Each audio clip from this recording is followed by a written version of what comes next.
Hello everyone, Scott Sylvan Bell coming to you live from Oahu. It is April 27, 2015, 8:54 in the morning. We're talking about common, frequently asked questions that I get from people who want to be in sales or who are in sales. And one of them is, should I read sales books? And you know, here's my thing. I say, hey, read 3 sales books and then after that, put them away.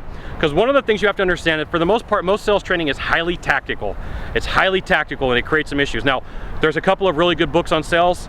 How to Sell When Nobody's Buying from Dave Lacani, Spin Selling Field Book, and the Sales Bible from Jeffrey Gitomer. His new book out is going to be called The New Sales. If you're going to pick 3 books to read, those would be 3 really good books to start with. And then after that, read books on relationships.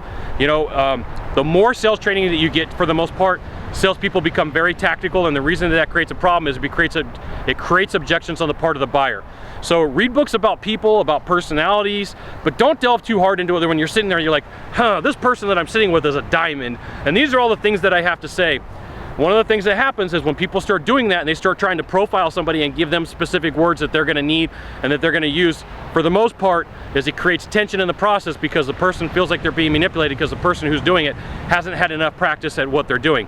And so what happens is a lot of times people who are new in sales or getting into sales, they'll go out and they'll charge out and they'll buy a whole bunch of books. They go to the library and get a bunch of books on a certain subject, and then they go out and, you know, that's contextual, it's in a textbook, and then they go out in the real world and it doesn't work, and then they get frustrated and they're like, hey, sales sucks and I can't do this.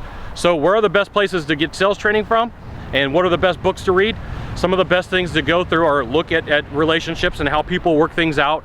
You know, not like the crazy shows where people are beating each other on stage because like one person's pregnant or other, but look at relationships, because salesmanship is it has a lot to do with relationships.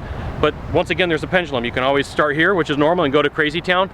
Look, a lot of people will get into the sales process think that I'm going to see this person again, we're going to hang out, we're going to barbecue. For the most part, that doesn't happen. So that's going too far. So when I talk about relationships, it's the ability for you and me to communicate back and forth, just like we're having a conversation right now, where I'm having a conversation with you. It just feels real. It feels like a normal conversation. I'm not talking at you, I'm just talking with you. We're just talking about what's normal in the sales process, what isn't, and what you could do to get better, okay? So what are the best books? I gave you 3 really good ones, and then get some books like The 5 Love Languages. That's a really good book to read.